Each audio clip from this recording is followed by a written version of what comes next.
V'chi tema. Now we're up to Nun Dalet Amud Beis V'chi tema. The guy is lay. Maybe after he pours the base into this frame, then he cuts it down, right? Why not just cut it down? And then you can come back with Rav Shita that the corner was not based. It had no base. And the Gemara says that's impossible. Why? Because Avonim Shlemos Ksiv, the Torah requires that there be whole stones. You can't cut any of the stones. A cut stone is possible for the Mizbeach. So we're saying now there are two conditions for the stone. Number one, it was not smoothed over, filed, I would use that word. It wasn't filed with metal. And number two, it was a complete stone as opposed to chiseling off part of the stone. So the Gemara finally gives an answer for Rav to defend Rav. The machis mide mituse. Right? What happens is when they filled in this, whatever you want to call it, the frame, in order to create the yesod, then what they did is they put something, I don't know what they put there exactly, but something solid in the place where there would be no base. So therefore, they wouldn't have to cut down the stone because that area was already taken up, by this solid whatever it was. V'shakal, later on they removed it, and now what happens is that when this whole thing hardens, then you get a smooth, what's the word? Surface, a smooth surface base, and it's recessed on the southern and eastern sides because there was something put there when they poured, and they put all the stuff inside. The ilo tema hachi. I think what the Gemara is trying to say now is that this interpretation has to be accepted with or without Ra. Because Omar of Kahana, because we have a statement of Rav Kahana,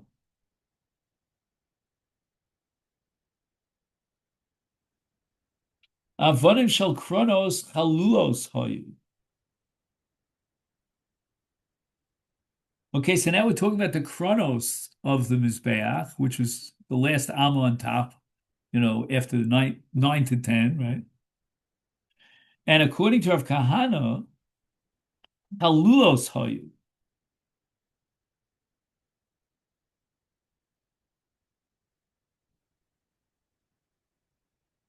Now, how did they get these chalulos? I don't know. Chalulos means that they were hollow. How did they get them hollow?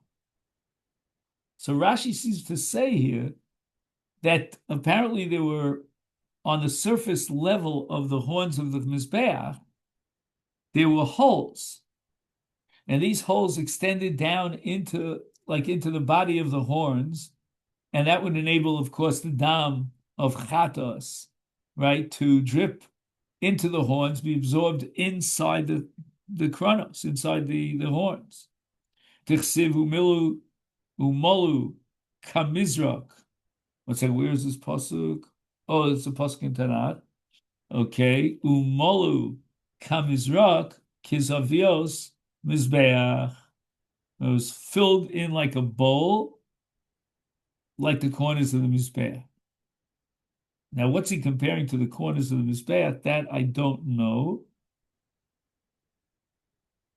But the main point here is that the pasuk compares the chronos of the mizbeach to bowls, right? So bowls means that it's got some sort of hollow space for a receptacle.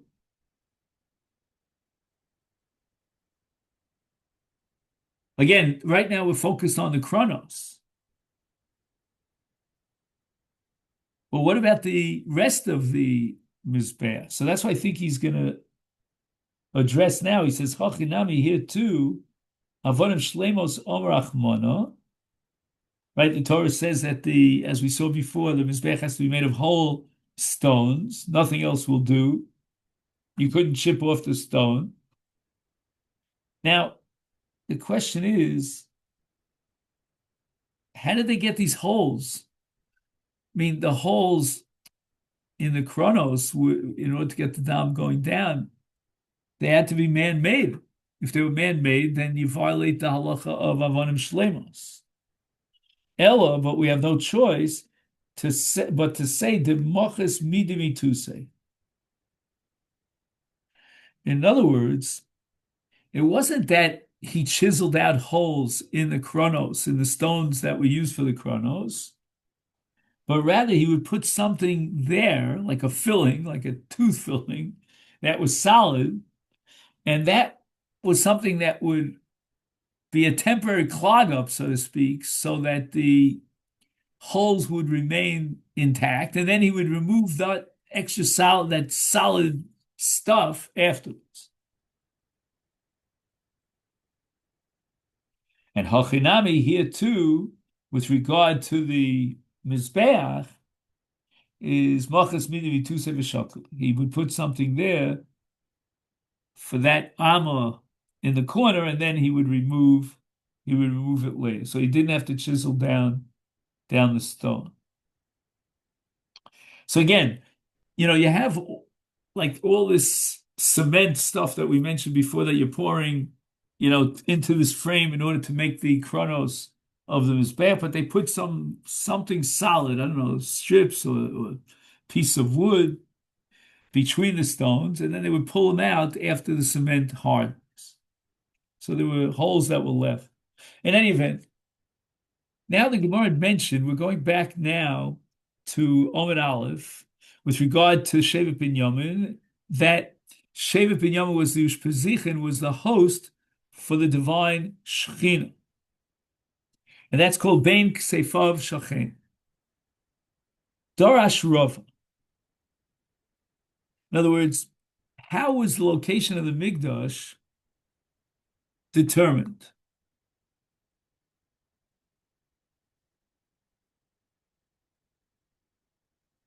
What does the Bein Ksefav Shachen do? How does it impact on the location of the Mikdash? My dichsiv. Okay, we're going back to Shmuel. Vayelech hu u'Shmuel vayeshvu b'noyos b'Rama. So David and Shmuel went to, shall we say, take up residence in Noyos Rama. Okay, now the Gemara only quotes part of the pasuk. We have here in the notes the entire pasuk. It says, "Vayelech hu u'Shmuel vayeshlu b'Nayos vayugad l'Shaul lemar hine David b'Nayos barama." So Shmuel gets wind of the fact that David is in Ayos Ramah.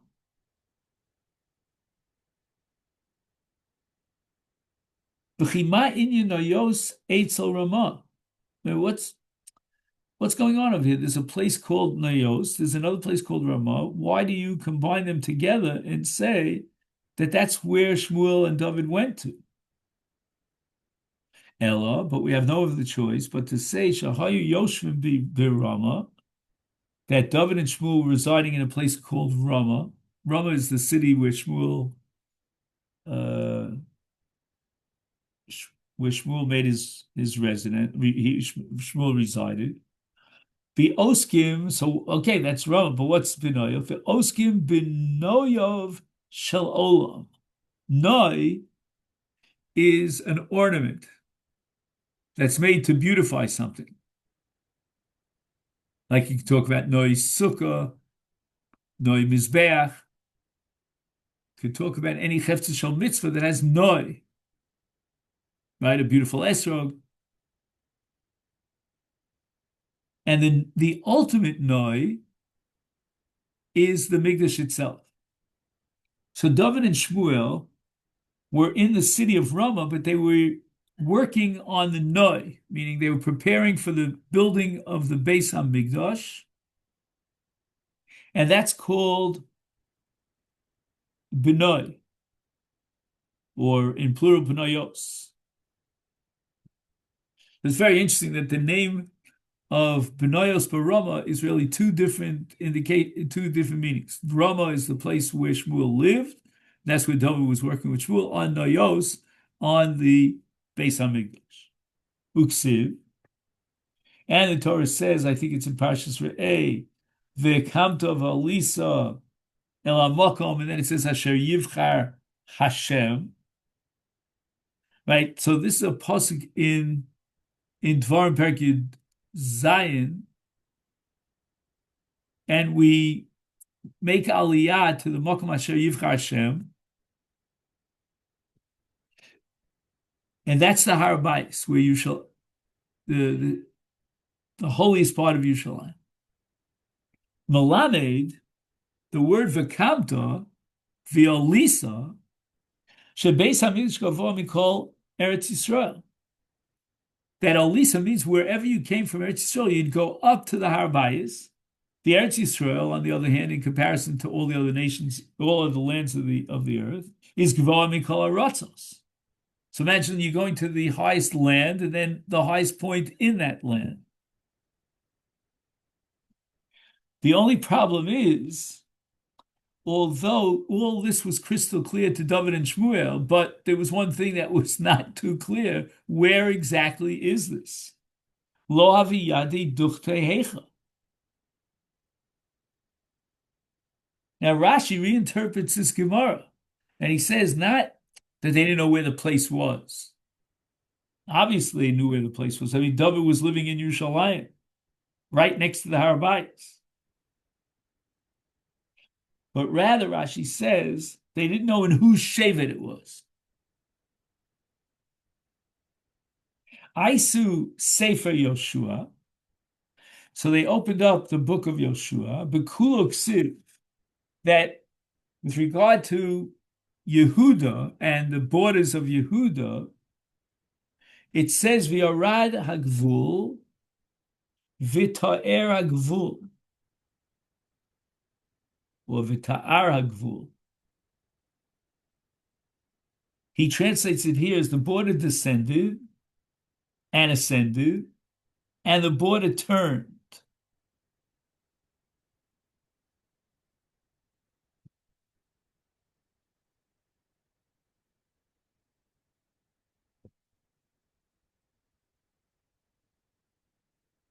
B'shevet Binyamin. What does it say? V'olaksit. So we're talking about, again, the border of Shevet Yehuda, and it says V'ola. In other words, there's a part of the territory of Yehuda which is shared with Shevet Binyamin.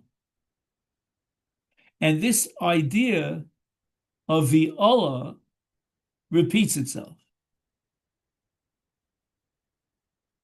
V'yarad loksiv. Never does it say V'yarad. It always says V'ola went up. It never says it went down.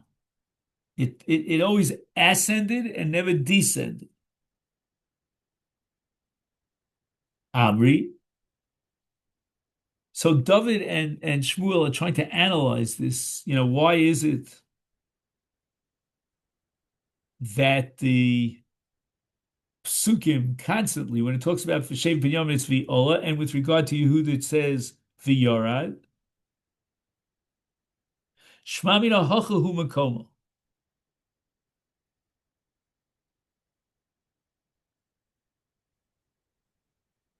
Okay, in other words, they were able to locate the property for and the location for the Migdash based on these psukim. In other words, Yehuda has the tzafon, and that goes from Mizrach to Marav. And yet the border is always V'ola. It's going up. It's never going down.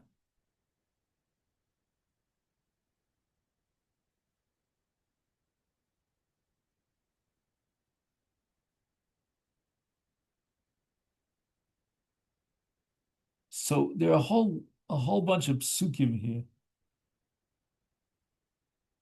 that go through the the areas towards the west. I mean, the Yama Gadol is on the west.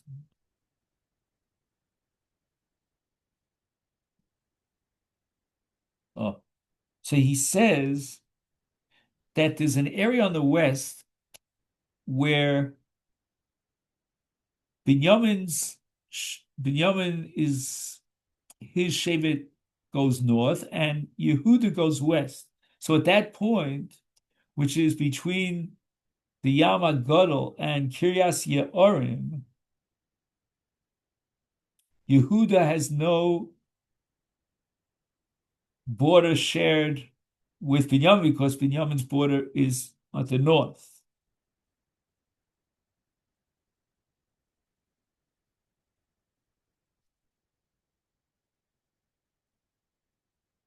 In any event, this is all calculations of Shmuel and David to determine where was the location of the Mikdash. Because again, the Torah only says Hamakom Shayivcha, it doesn't tell you where it's located. Amri Shmamina Hocha Humakom. So they made these calculations again, has to do with the borders in the west and in the south and which directions they turn. Curious Ye'orim, fine. And they finally figured out where the Mikdash is supposed to be located. Sovor. They came to the conclusion, Lemivne Ein Etam de Midley. So this is a high point that overlooks Yerushalayim, kind of a mountain. And in the entire area, that's the highest point. Ein Etam.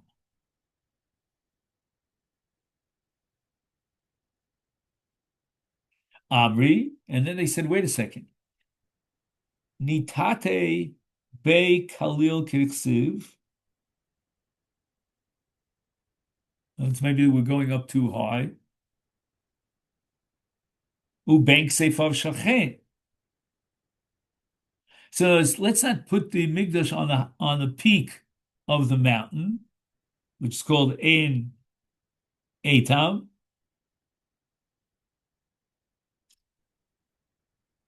But rather between its shoulders, right? Bank Seifav. Which means along the shoulders of the har, of the mountain, that lead up to its peak. So it's not going to be the highest point, which we said is Ein Etam, but rather the next highest point. That's going to be Yerushalayim.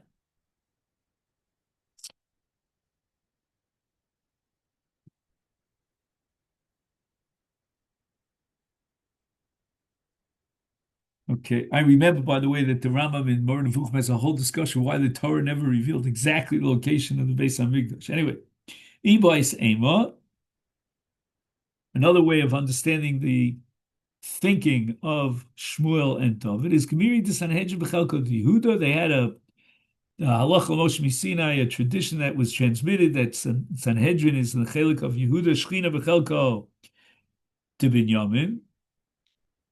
And here, I think the word Shechina here is a reference to the Mizbeach. The Imad Linon Le, right? If you go all the way up and put the Migdash on top of Ein Etam, which is the highest peak, Mispalig Tuva, you're going to end up separating between Yehuda and Binyamin. In other words,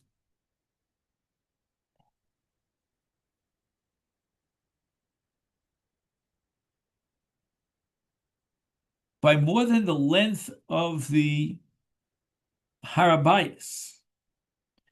So if the Mikdash would be built there, then the Sanhedrin cannot be located in the Mikdash. And that creates a problem because the Sanhedrin has to be located in the Mikdash.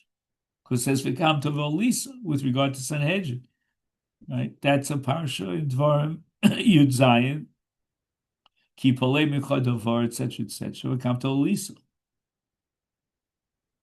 Mutav Denisase Be Purta, right? We lower it down to Yerushalayim, and then Kiriksivu Bank Seifav Shachen.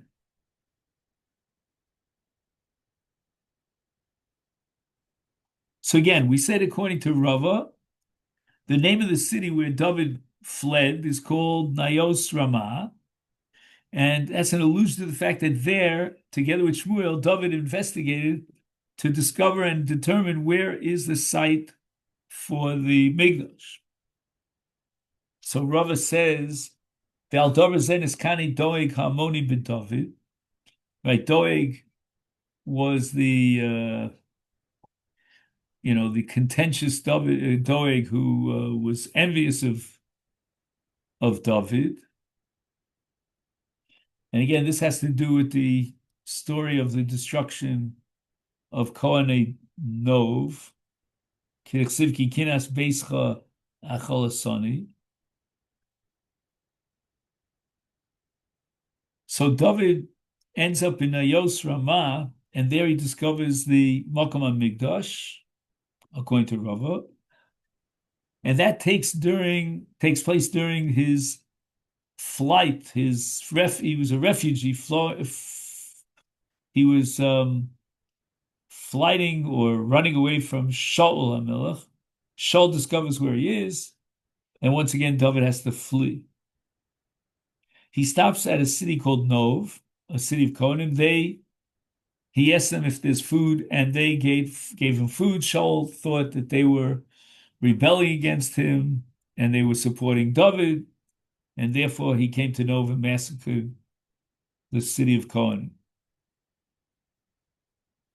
Now the pasuk in Tehillim that we quote here, Kinas Beischa Chalasoni, is referring to the sinah, or the kinah, I should say, the envy aroused in the heart of Doeg by the fact that David was able to identify the site of the Mikdash, and that caused Doeg a great deal of suffering. Doeg was there when David came to Nov to seek assistance. He was the one who did the Lashon Hara and reported the incident to Shaul.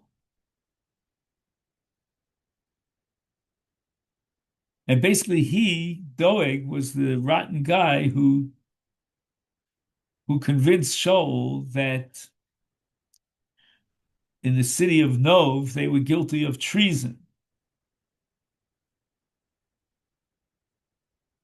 The truth is that the people there in Nov, especially the Kohen Gadol Achimatz, they were under the misimpression that David was being sent by Shaul. But Shaul gave the order to destroy the entire city of Kohanim of Nov, and it was Doeg who actually carried out the order of Shaul to execute the Kohen. Anyway, Rava comes to the conclusion, based on his drasha, that the psukim in Yoshua and before them in Dvarim were the keys to determine the exact location of the Beis Hamikdash. Uksiv, Zechar Hashem LeDavid Eis Kol Unoso Asher Nishbal Hashem. Remember Hashem as David in his afflictions, how he swore to Hashem, vowed to the mighty one of Yaakov, Imavo Biol, etc. If I shall enter into the roof of my house, if I shall allow sleep to my eyes or slumber to my eyelids until I find a place for Hashem, a habitation for the mighty one of Yaakov. And then it says, Hine, etc. Behold, we heard of it in Ephras. We found it in the forested field. Bi Ephras ze Yoshua de Ka'osi mi Ephraim. And Mitzauni b'steyar ze Binyamin d'chsiv, Binyamin ze'ev yitrof.